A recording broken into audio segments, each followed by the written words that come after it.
Your Honor, there are no words to adequately describe the unimaginable tragedy that brings us before this court today. By my comments, I'm not even going to try to express the horror, the pain, or the suffering that the defendant has caused to these families, to this community, and to all who were a part of this investigation. However, I do want to spend a few minutes sharing with the court the details of the crime, as so far you've only had an opportunity to review the affidavit and a few facts here and there that have been offered to the court in the motions and pleadings that have been filed. The questions that have screamed out to anyone who will listen since August 13th of 2018 are why and how? Why did this have to happen? How could a seemingly normal husband and father annihilate his entire family? For what? These are the questions that only one individual in this courtroom or on this planet knows the answers to.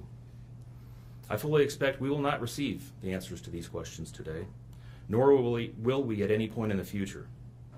I don't expect that he will ever tell the truth about what truly happened or why. Even if he did, there is no rational way that any human being could find those answers acceptable responses to such horrific questions.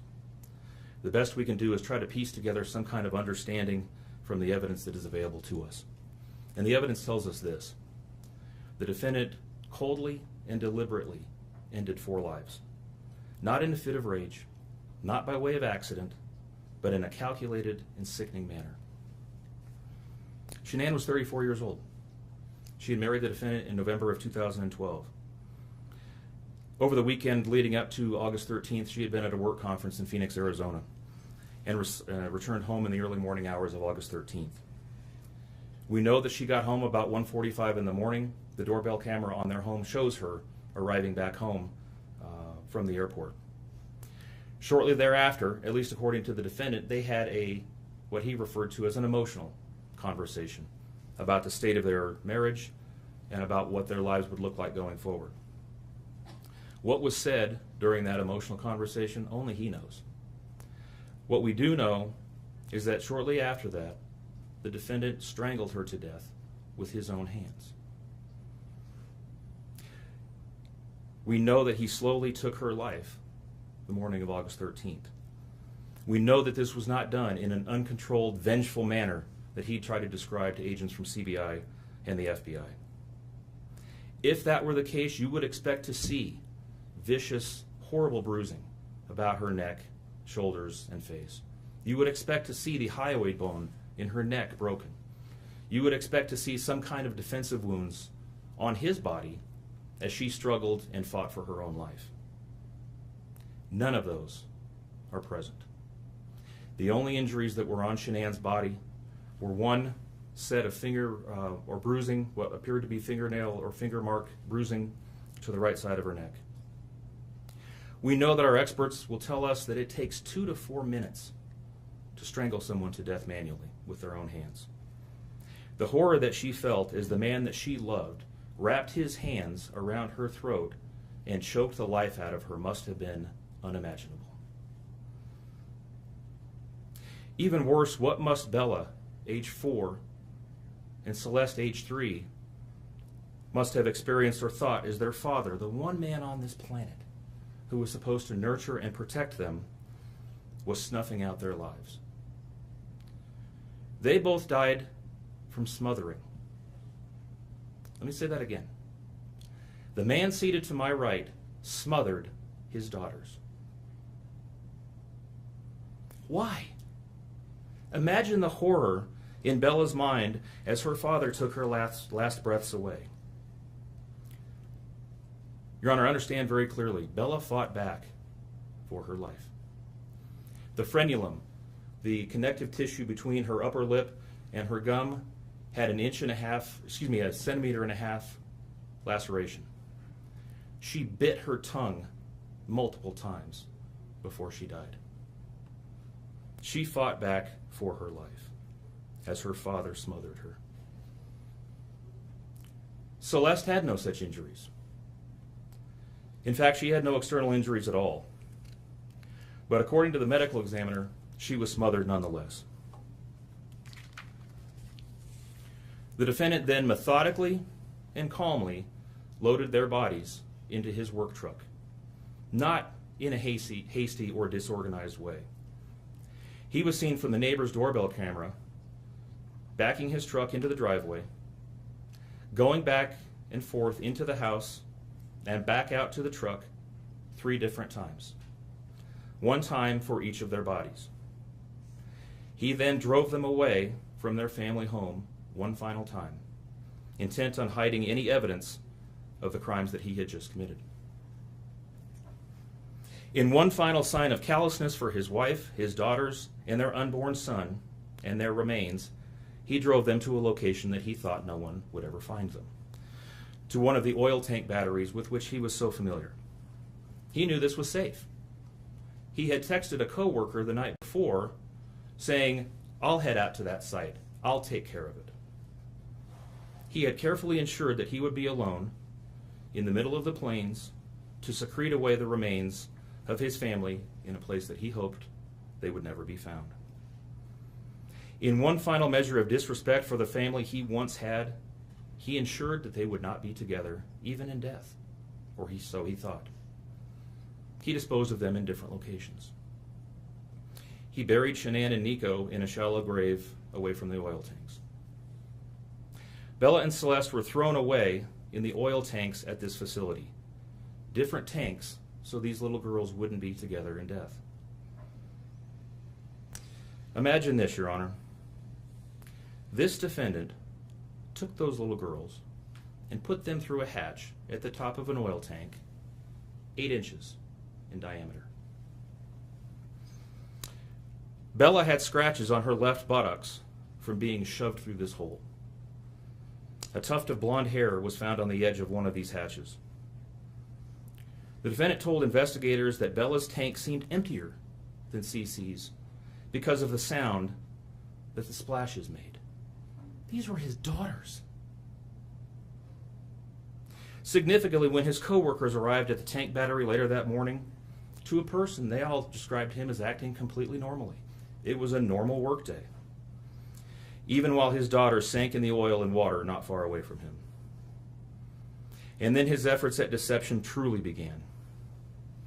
We've all seen the emotionless interviews that the defendant gives to the local media, asking for help in locating his family. We watched as he claimed that the house was empty without them, and that he hoped that they were somewhere safe, and that he just wanted them to come home. He told investigators that they were at home sleeping when he left for work that morning, and that Shanann had told him that she was taking the girls to a friend's house for the day. What is striking about this case, Your Honor, beyond the horrors that I've already described to you, is the number of collateral victims that he created by his actions. While he stood in front of TV cameras asking for the safe return of his family, scores of law enforcement officers, neighbors, friends, and family scoured the area, fretted for their safe return. They texted him begging for any information and sending him their best wishes, all the while he hid what he had done. The list of indirect victims does not end there. Think of the firefighters and the Colorado State Patrol hazmat experts who had to don protective suits and who were called upon to pull Bella and Celeste out of those oil tanks. Or the coroner employees who had to conduct these autopsies. All of this, Your Honor, for what? Why? Why did this have to happen? His motive was simple, Your Honor. He had a desire for a fresh start, to begin a relationship with a new love that overpowered all decency and feelings for his wife, his daughters, and unborn son. While Shanann texted the defendant over and over again in the days and weeks leading up to her death, attempting to save her marriage, the defendant secreted pictures of his girlfriend into his phone and texted her at all hours of the night. While Shanann sent the defendant self-help and relationship counseling books, one of which, ironically enough, was thrown in the garbage. He was searching the internet for secluded vacation spots to take his new love in researching jewelry. And while Shanann took the girls to visit family in North Carolina, the defendant went to car museums and the sand dunes with his new girlfriend. The stark contrast between the subjects of their internet and text content is absolutely stunning. even the morning after he killed them and disposed of their bodies, he made several phone calls. One was to the school where the girls were supposed to start, telling the school that that the girls would not be coming to school anymore, that they were being unenrolled, presumably to give him some more time before law enforcement notification about them going missing. He contacted a realtor to start discussing the selling of his house, and he texted with his girlfriend about their future. None of this answers the questions of why, however. If he was this happy and wanted a new start, get a divorce. You don't annihilate your family and throw them away like garbage. Why did Nico, Celeste, Bella, and Shanann have to lose their lives in order for him to get what he wanted? Your Honor, justice demands the maximum sentence under the agreement reached by the parties. As you will recall, the agreement calls for life sentences as to Shanann, Bella, and Celeste, and all of those to run consecutively to one another. It also calls for the count of unlawful termination of a pregnancy as to Nico to run consecutively to counts 1, 2, and 3. I would suggest that the extreme aggravation present in the defendant's conduct and in the efforts that I have described mandate that the sentences for counts 7, 8, and 9, the tampering with a deceased human body, each be the maximum of 12 years, and that those sentences run consecutively to one another. It's been alluded to this morning, but the defendant was certainly eligible for the death penalty in this case under the existing law in the state of Colorado. As you heard, Shanann's family strongly opposed my office seeking the death penalty and being bound to the criminal justice system for the next several decades. That's in large part, as you've heard, why we have reached the agreement that we have. 4 lives were lost at the hands of the defendant on August 13th for reasons that we will never fully understand, nor will we know. In the end, the Rusick family was much more merciful towards him than he was towards his wife, his daughters, and his unborn son. Prison for the remainder of his life is exactly where he belongs for murdering his entire family. Thank you. Are you seeking 91 days to file?